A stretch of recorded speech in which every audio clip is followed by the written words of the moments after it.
Hello সবাইকে, কেমন আছেন সবাই? আমি তো ভীষণ ভালো আছি। আজ নতুন একটা ভিডিও নিয়ে এসেছি।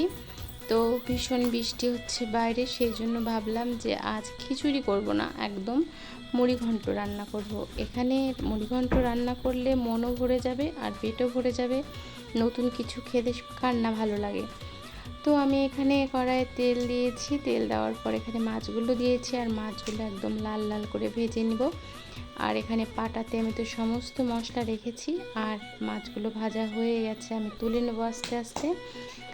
তো আমরা প্রত্যেকে মনে করি যে গরমকালে বর্ষাকাল হোক, যে সময় হোক, খিচুড়ি রান্না করব, বৃষ্টি হলে খিচুড়ি করব।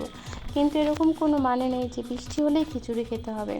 প্রত্যেকের একটু স্বাদ বদলানোর প্রয়োজন আছে। তো আমি এখানে চালে জল দিয়ে দিয়েছি। আমি এখানে পোলাওয়ের চাল নিয়েছি।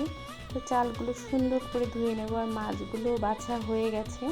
এখানে আমি সমস্ত উপকরণ দিয়ে দিয়েছি, কাঁচা মরিচ, দারচিনি, শুকনো মরিচ, তারপর অনেকটা পরিমাণ পেঁয়াজ আর 2টা তেজপাতা দিয়েছি। আর সঙ্গে সঙ্গে বাটা মশলাও দিয়েছি। এখানে কিছু রসুন থেতো করে দিয়েছি, হলুদ লবণ দিয়ে দিলাম। আর আমি এটা একদম সুন্দর করে কষিয়ে নেব। আর চালগুলো এখন দিয়ে দেবো।